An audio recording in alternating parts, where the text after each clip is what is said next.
Hey, my friends, it's your friend Kevin here with today's Divine Daily Blast and your tarot reading for the week ahead. Let's get right to it. Here we go. We're in Angel Numerology number 9 day today. Let's start off with the numbers. Primarily, the number 9 signifies completion, the end of a cycle, and it's a call to embrace a higher purpose with focus on humanitarianism and spiritual alignments. In different areas of life, love and relationships, career and money, seeing the number 9 can be a reminder to align your career goals with your life purpose. Also align your values. In love, the angel number 9 encourages us to exercise unconditional love and emotional wisdom. It also might signal the end of a relationship. Perhaps something's run its course. And this can also include friendships, business relationships. Doesn't have to be upsetting. It just is the end of a cycle. This works with the Empress card and the Hermit card, which we'll see over here and I'll get into in a minute. Call upon Archangel Michael, Archangel Gabriel to give you some clarity on how to work with angel number 9 if that's what you need. Now, according to Yasmin Boland's daily Moonology diary, Chatty Mercury is slipping into stable Taurus today. And under the Sagittarius moon, if you speak slowly and gently, and put a little smile on your face, you could get exactly what you want. It's almost like giving today a cheeky grin under the Sagittarian moon. In my isms, all is well. Keep on saying, even if you feel like your heart is in turmoil, your emotions are all over the place, maybe you're feeling frustrated, all is well. We're on a journey. We're on an adventure. We're moving forward. It's the end of a cycle and all is well. I'm on the way to another wonderful experience. All is well. Keep believing it, keep feeling it, keep imagining yourself on that lovely soul path, which you really are. You don't necessarily have to imagine it, you're on it. I am open to new opportunities and the universe supports my dreams. That's about manifestation. That's about having an idea. That's about saying this cycle's over, I'm done with it, I'm finished with it. Imagine the seasons changing in your life. Things are preparing themselves for something even bigger to come. Put your mindset into that. Clear out your physical spaces to make room for all of this positivity that's coming. A message from Archangel Chamuel. I am he who sees God. I can guide you on any path you seek, from relationships to career options to even finding lost items. Your affirmation: I am a masterful creator. I can easily find what I am looking for. Guardian angels are here this week.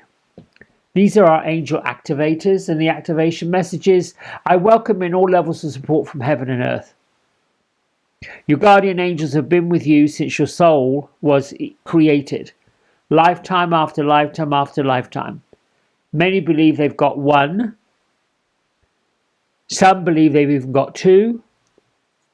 And as we live these lifetime adventures, I personally believe more show up.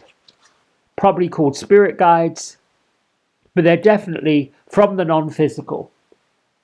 And we call upon their help to guide us through the challenges. And remember, this is a soul path connection. This is a journey that we're on to seek, to look for, to learn, and to understand. And then hopefully to leave something for the next generation to do their working. What's lovely about this week, we have the Divine Master, Mary Magdalene. And Mary Magdalene Being a sacred vessel, she's calling upon all of us. You are the answer. Be guided to your purpose. This is basically, again, a nod to being on the soul journey. As many of you knew, Mary Magdalene was mourning the death of Jesus when the Miriams showed up, that collection of angels, to tell her, dry your tears, look up. He is not lost, he is risen. She's also known as Mary Magdala. One of the original followers of Jesus Christ. It has been recorded that she had her first vision of the risen Christ when she went to the tomb on Easter Day. The vision that was revealed to her were his sacred teachings. They initiated her as a teacher. She was the apostle to the apostles. And it's through her that a pivotal aspect of the original teachings of Christ has reached the world. Mary was highly sensitive. She was a clairvoyant, a seer, a seeker. And it's been speculated that she was the partner, perhaps wife, if you will, of Jesus. Although that's speculation, probably a bit of ancient gossip. If Jesus was the vehicle for Christ's energy, Mary was the vehicle for the Magdalena, a powerful feminine force that renders all beings equal. It also helps the world to see that voices of the feminine are not only important but sacred.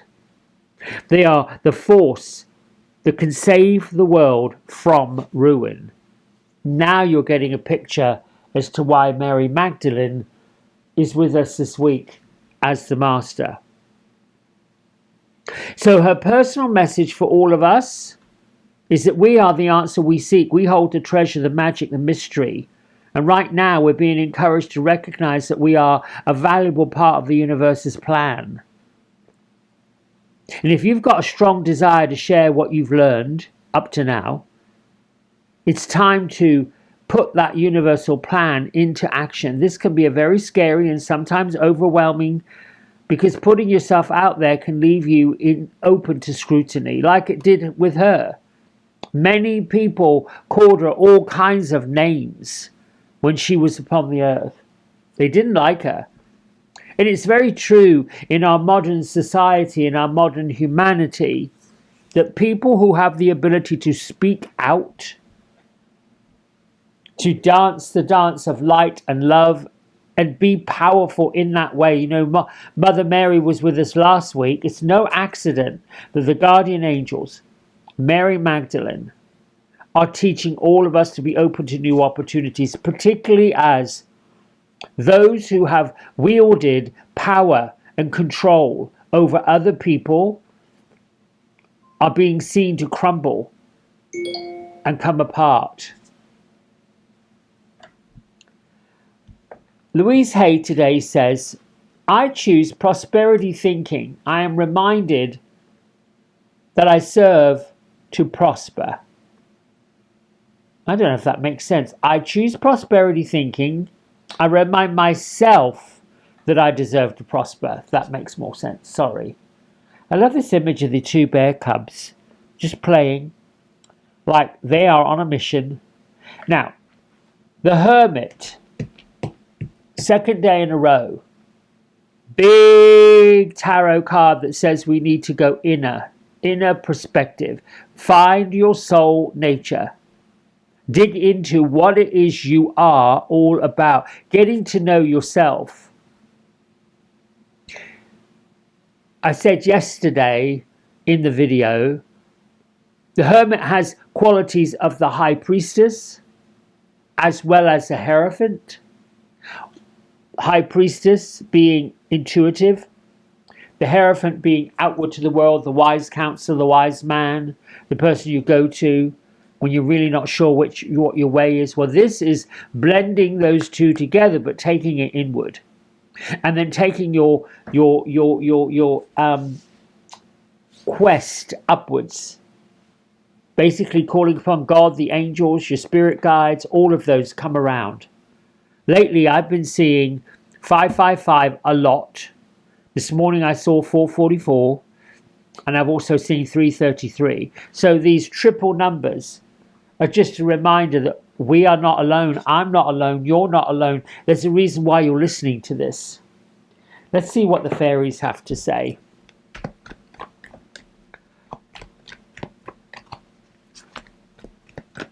Come on, fairies. Oh, there you go. Balance. The minute I say, come on, fairies, here we go. This is really all about harmony and balance. Keeping things in balance. I like how this image shows a man balancing a vessel, or a fairy king balancing a vessel on his head and then holding the scales. You might be grappling with the elements of what's right and what's wrong, what's true and what's fiction, what you can believe in and what other people are believing in. You might be balancing fear with love. That is all in keeping it in balance. I think it's okay to have fears, because our fears are what teach us what's next. If we dig in too much to the fear and we get bogged down with it, eventually we have to release it and let go of it, because it consumes us. It gets to the point where we just can't hack it anymore.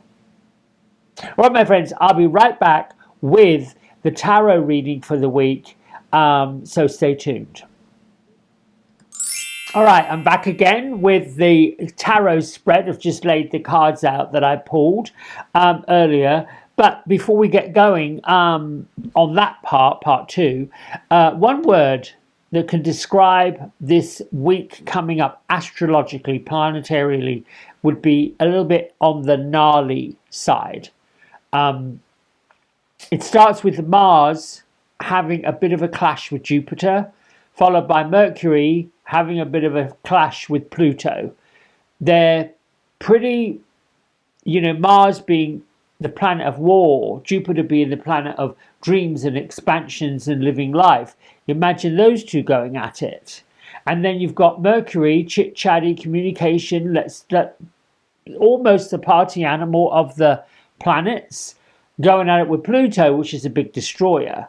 So if you kind of look at that, we've got life going nice, and then we've got wallop, sort of like a planetary smackdown, if you will. So you kind of get why there's that gnarly energy in the air. Now, I'm not an astrologer. I find it fascinating that planetary alignments, planetary lineups, that whole scientific thing can influence what we do, the energy, the power, the energy, and how it does. Think about, the intense energy of a full moon versus the soft energy of a new moon. They're very different energies. What else could I say? The nugget here is to watch and see and feel everything, but say nothing. Because those who are not necessarily clued in, you're going to witness people being very reactionary in their stuff. And then you can see, oh, there's that influence. Now, be careful when we start witnessing this, saying, oh yeah, that's the planets doing this and this and this. You have to be quiet. Because once we understand the wisdom of the world and the energies of the heavens, this is not our job to push it onto somebody else. That isn't what we're here to do. That's judgment. And judgment comes back and judges us, if you can imagine that. So it's just an explanation. It's just that inner wisdom of knowing, okay, this is what this is about. Leave it alone. Unless you get approached by someone that you care about and you trust, and they say, I don't know what's going on with the planets, but I'm feeling a kind of way. Well, then you can sort of impart, this is what I learned this is going on. Not push it on them. Not say you're doing this because so-and-so. That's not what we're supposed to do. What else can I say? This is not the week to get into heated debates. That's kind of, in a way, what I was just saying. And certainly not the week to step on other people's toes. I would say your best bet, again, kind, understanding, compassionate when it comes to other people, particularly if they're reactionary. All right. Best approach would be frivolous fun, being filled with grace and kindness. What are you grateful for? Write them down. You know, if you're in a nice home, I'm grateful for this. If you've got a vehicle that keeps you going, grateful for that, all that stuff. We've just gone into the daily diary of Sunday. It's a lift-off day. It's a compassionate day. We just talked about what the hermit represented. I've just gone through that. Moon is in Sagittarius. I went through that. Let's get right to the cards and we'll keep going with that. Monday, tomorrow, we have the Star card. Now, this is the second time the Star card has popped up in the near recent past. It's still a major arcana card. And this is basically saying a respite after the storm, if you will. Now, it's a 10-1 day, fresh dreams, new wishes, divine influence. The Star card suggests a balancing of rest and reflection. It's following the pointed activity that's been going on. And the card suggests that we process everything in a way that creates harmony and reflects the journey of, like, the lotus flower growing in the mud. You can see these lotus flowers are actually floating in the water. They're not seen languishing in mud. It's a quest to see our perfections and strive towards creating a space of deep repose. Now, on Monday, the moon is still in Sagittarius. A little bit of tension in the skies, making it easy to lose our cool. So watch how you go on Monday. Use the chirpy Sagittarian moon to lighten things up a little bit. Moving on to Tuesday. Here we have the Judgment card. It's also a number 2 ancient numerology, asking us to keep going, keep the faith, exercise the diplomacy, watch your negative thinking. Now, some kind of magic is afoot when the Judgment card shows up. It's an ascension away from what was into the space of what will be. It's a lifting of views and opinions. It's a morphing into something new entirely. Now, things have a tendency to either develop slowly or it can be like a flash. They can seem to transform before our very eyes. Things change at will. So this is a constant blessing, not a curse. This is a liberation away from the mundane and the boring into the world of rebirth and renewal. And that's coming up on Tuesday. The moon will be moving into grounded Capricorn on Tuesday. It's a perfect time for handling the angry Mercury-Pluto vibes. Shifting the perspection, shifting the way of looking at things. You've got to shake things up if you want to have a different view. Moving on to Wednesday. The tarot card on Wednesday is the 10 of Cups. It's also an angel number 3. Gentle guidance. Your ascended masters, your ascended relatives, all those that have passed into spirit, who at one point was in physical, are with us. Now, the 10 of Cups in this particular image shows a collage of happily family portraits inside a hutched cabinet with books. You see the fireplace. You see the book flipped open. You see the dogs and the cats and the household pets, all nestled in the tree of life. So this might very well be the collaboration and the celebration of our families, whether we chose them or whether they were our given family, our birth family. The card represents familial energies, that long-lasting, stable, positive part of interaction with others. It can also indicate a few lofty thoughts.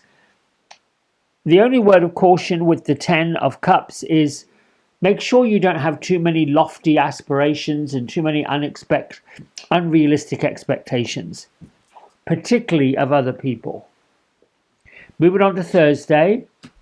Thursday, we've got the Sun card. Now, in general, the Sun card is really a powerful card as far as upbeat, shining a light on everything, basking in the energy of it.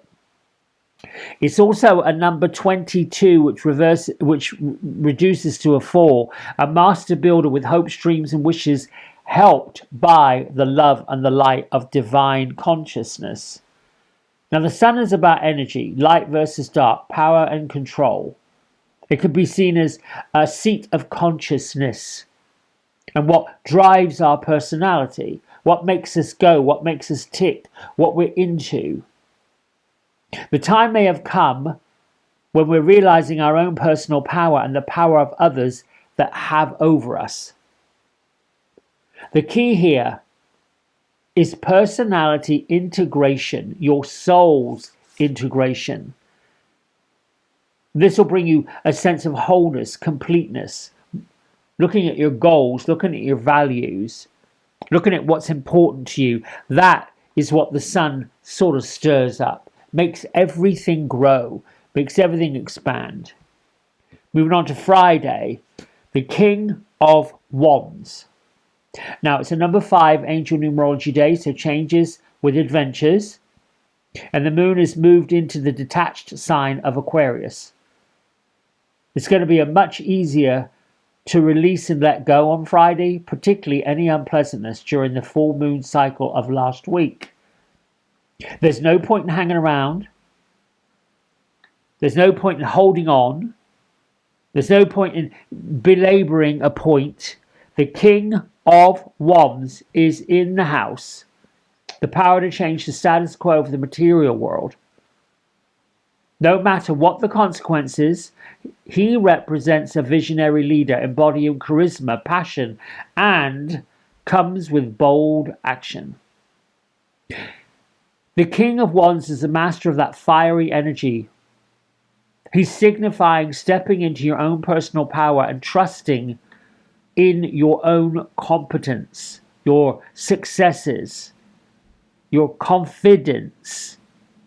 Pursue your goal with creativity, with lust, with gusto. This man represents the King of Kings who inspires others and turns big ideas into actual reality. Stepping into Saturday, the end of the week, and we have the 4 of coins. 4 of Earth, if you have an alternate deck. It's an angel numerology number 6 day, rejuvenate, renew, look at things in a different way.